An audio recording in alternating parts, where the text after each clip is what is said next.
Hello, welcome to the MCA Services YouTube channel. In this presentation, we're going to be looking at temperature program reduction analysis, and in this one concentrating on how reduction profiles are affected by experimental conditions. We've got a few other TPR presentations covering the experimental setup, and another one showing some examples of different sample analyses undertaken on metal oxide, so they may also be worth taking a look at. We've covered the experimental setup in some detail in another one of our presentations. But to help understand the experimental variables, it's useful to have a quick recap of this. We start with our sample, weighed into an analysis tube, which also contains a thermocouple so that we can monitor temperature as the reaction proceeds. And this is all sited in a furnace. The next component is the analysis gas. And for temperature program reduction, this will typically be hydrogen, although others such as carbon monoxide could also be used. And rather than being a pure gas, this is diluted in an inert carrier, such as nitrogen or argon. Next, we have a detector, which is almost always going to be a TCD, a thermal conductivity detector. And our gas input is split. The flow rates are controlled by two mass flow controllers, and one stream passes directly to the reference side of the TCD. The second stream flows through the sample tube, and it's good practice to match the two mass flow controllers. The flow rates are the same. Finally, the analysis stream passes through a cold trap to remove any unwanted reaction products. In the case of TPR, this will invariably be water, which we don't want passing to the TCD. An example of a TPR profile is shown here, recorded for the reduction of silver oxide to metallic silver. The experiment follows some basic steps. First, gas flow through the sample tube into both sides of the TCD is started at low temperature. The temperature has to be below that the sample undergoes reduction. This may be ambient temperature, or it may be lower if the instrument has the capability of cryogenically cooling the furnace. The TCD is enabled and allowed to stabilise before recording from it starts. And once recording, the furnace is then enabled and the sample is heated to a predetermined maximum. With the case of this silver oxide example, this is quite low because reduction occurs at a low temperature. But most instruments will be capable of achieving over 1000 degrees as the maximum. Whilst the sample is being reduced, hydrogen will be removed from the analysis gas stream. Reduction products, water in this case, will be removed in the cold trap, and the resulting analysis gas stream reaching the TCD will have a lower hydrogen content than the reference gas stream. The difference in thermal conductivity between the two gas streams causes an imbalance across the TCD, and this is recorded as the output signal. This is shown here on the y-axis on our silver oxide example. And if the TCD signal has been calibrated under the same experimental conditions, this signal can be converted to a hydrogen consumption. So returning to the schematic, we can now consider the experimental variables.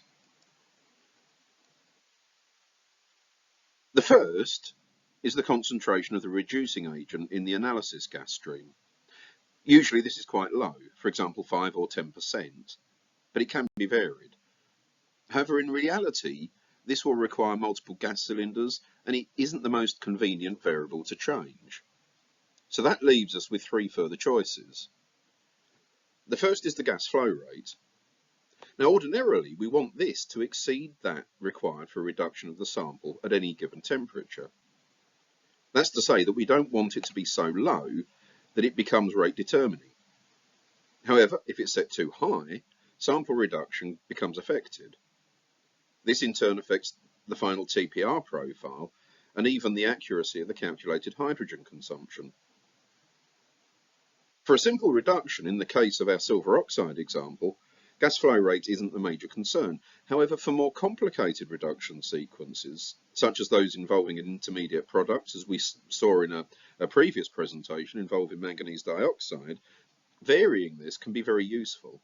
especially when we're trying to obtain the best resolution between multiple reduction peaks. Our next option is the temperature ramp rate. And this is very important and can profoundly influence the recorded reduction temperature and also the finer detail of the TPR profile.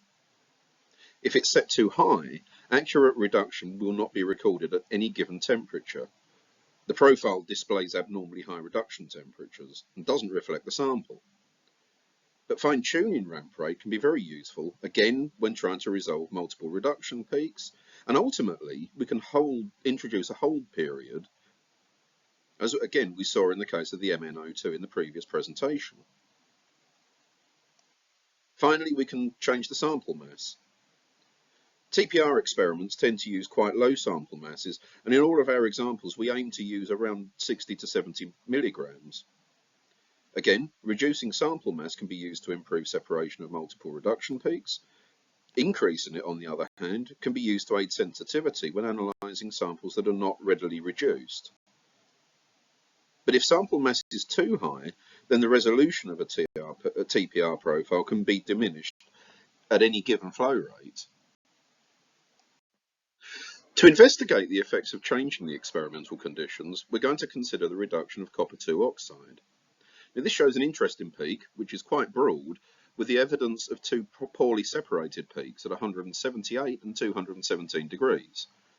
This feature is not uncommon for copper oxide, and the appearance and resolution of these is known to be heavily dependent on experimental conditions: gas flow rate, temperature ramp rate, and sample mass.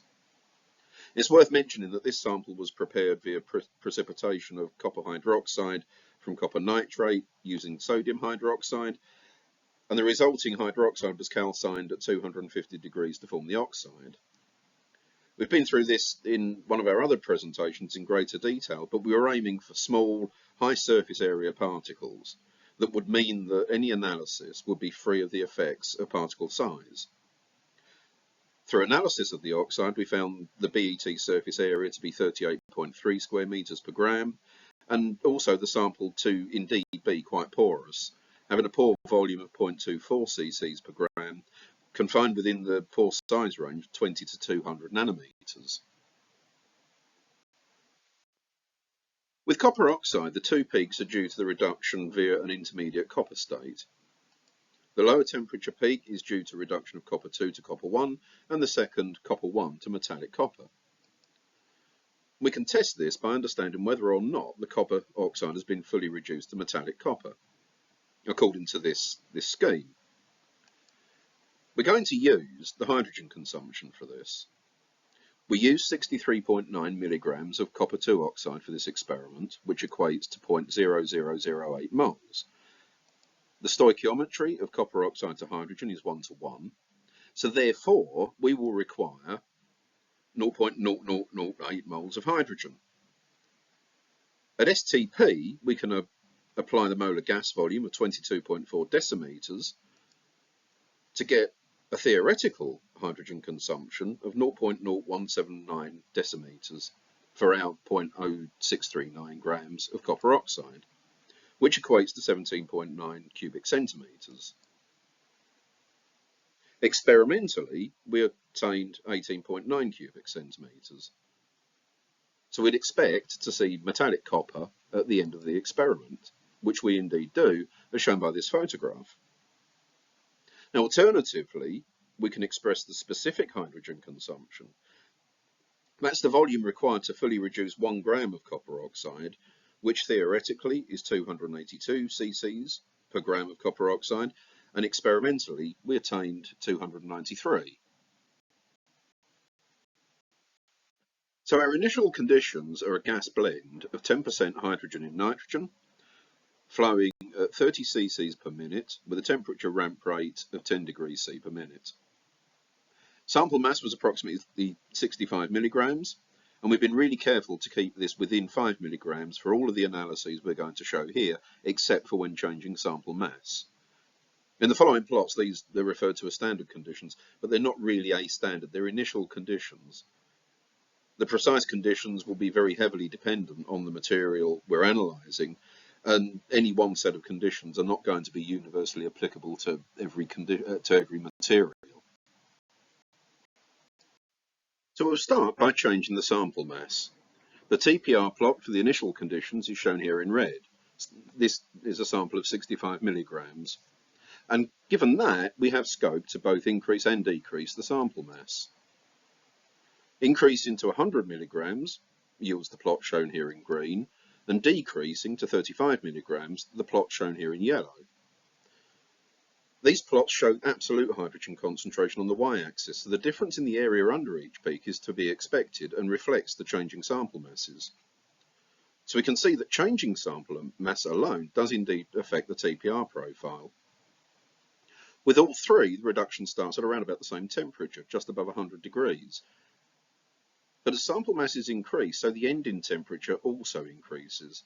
So around 220 degrees for the 35 milligram sample, but 270 degrees for the 100 milligram.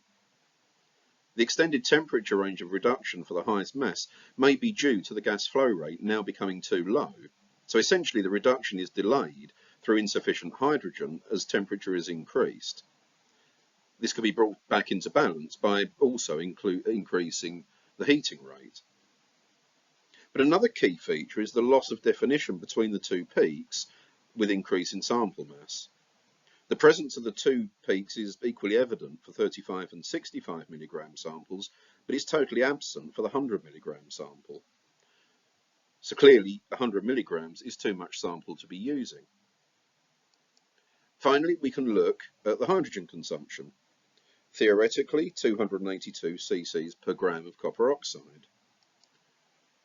For the 100 milligram sample, this is actually measured at 308 cc's per gram, 293 cc's per gram for the 65 milligram sample, and 298 cc's per gram for the 35 milligram sample. So we're seeing a drift from the theoretical value with the 100 milligram sample, and again indicates that for this particular sample material under these other conditions, 100 milligrams is too much to be applying. So now we come on to look at changing the temperature ramp rate, and again we'll start with our initial conditions of 10 degrees C per minute. By increasing this to 15 degrees C per minute, we can see that the reduction starts at a slightly lower temperature, but it's completed at pretty much the same temperature. But the loss of definition between the two peaks is starting to show. Increasing further to 20 degrees C per minute, we can see a very different profile. Essentially, the heating rate is now too fast, and the sample is not allowed sufficient time to be reduced at lower temperatures. The results are far wider profile. It doesn't return to the baseline, and so at the end of the experiment, the sample is not fully reduced. Going the other way and reducing 10 degrees C to 5 degrees C per minute, we see a much narrower profile. Reduction starts at a lower temperature and it's completed at a significantly lower temperature. And we can also see the distinction between the two peaks. So by increasing temperature ramp rate, we're giving the sample less and less time to be reduced at any given temperature. If we're considering reduction temperature alone, then the higher ramp rates are misleading. They poorly represent the sample. Essentially, reduction is lagging behind the temperature increase, and we can lose definition of the TPR plot, and as it becomes far too high, incomplete reduction, by the end of the experiment at least, is occurring. We can go on to look at the hydrogen consumption. Theoretically, 282 cc's per gram. For the initial conditions, we obtained 293 cc's per gram. At 15 degrees C ramp rate, this increases to 305. So we're starting to see a drift from the theoretical, and at 20 degrees C, it's more difficult to assess. The reduction's incomplete, but if we just look at the main peak area, the hydrogen consumption is only 64 cc's per gram, so this really does show the incomplete reduction. Hydrogen consumption at the 5 degrees C ramp rate is measured at 279 cc's per gram, which is in excellent agreement with the theoretical value. So at this stage, if we're considering the reduction profile alone, the 5 degrees C per minute heating rate appears to be the optimum. So we now come on to look at the effects of changing the gas flow rate. The initial conditions are again shown in red here, and these are 30 cc's per minute. Reducing this to 20 cc's per minute results in broadening of the reduction peak and loss of definition between the two peaks. However, increasing it to 40 cc's per minute, we start to see a few more changes. The temperature at which reduction commences is similar to the two lower flow rates, but the increase in hydrogen consumption is now steeper. This is combined with more definition between the two peaks. The lower temperature reduction of copper 2 to copper 1 being far more obvious.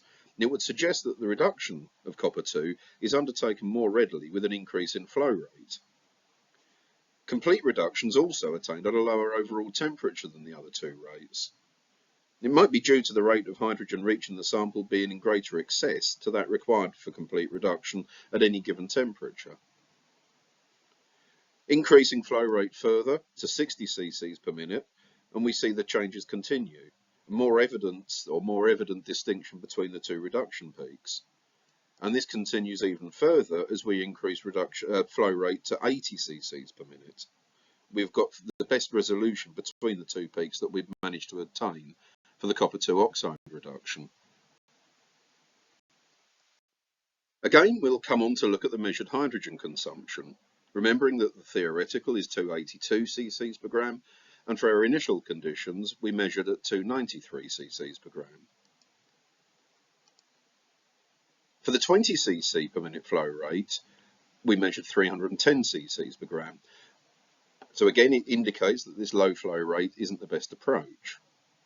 However, for 40 cc's per minute flow rate, we measured 295 cc's of hydrogen per gram of copper oxide, 293 cc's per gram at the 60 cc flow rate, and 288 cc's per gram for the 80 cc per minute flow rate.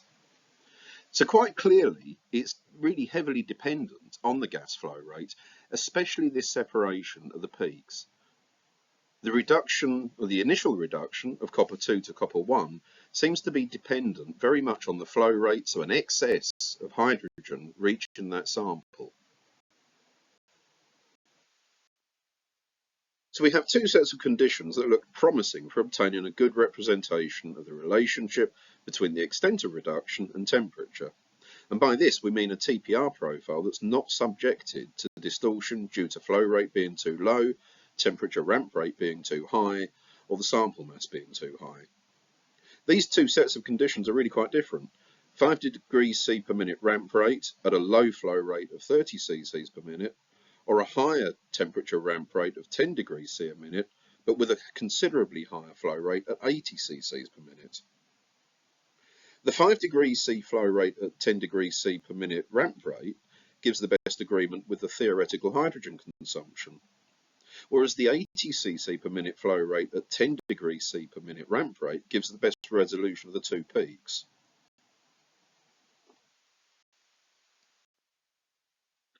Given that both low temperature ramp and high flow rate independently gave improvements to the TPR profile, we decided to look into combining these.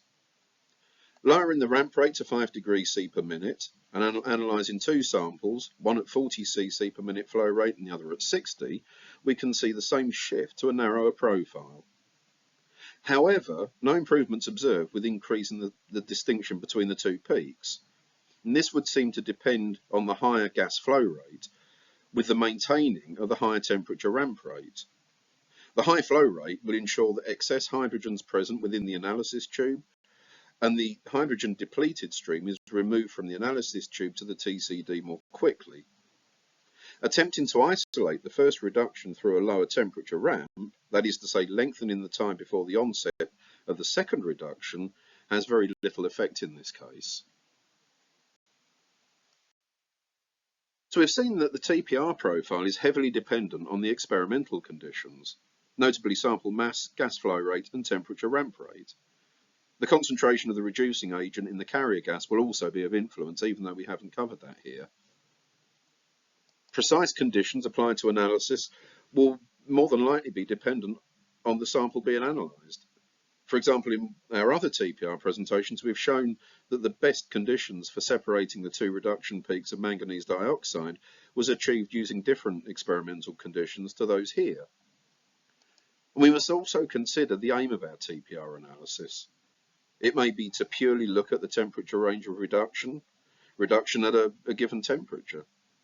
We might be looking to obtain the best separation of peaks in a multi-step process, lead on to the calculation of kinetic parameters such as the activation energy of reduction, or we might want to reflect another process, an industrial process perhaps. So we then need to select TPR conditions that will reflect what we're trying to achieve at the end of the day. And finally, when we're looking to compare TPR results as part of a wider investigation or with literature results, it's imperative that experimental conditions are matched. That just leaves me to say thank you very much for watching. We've reached the end of this presentation. Hopefully you found it useful, but don't forget to have a look at the other TPR and other videos on our YouTube channel. Thank you very much for watching.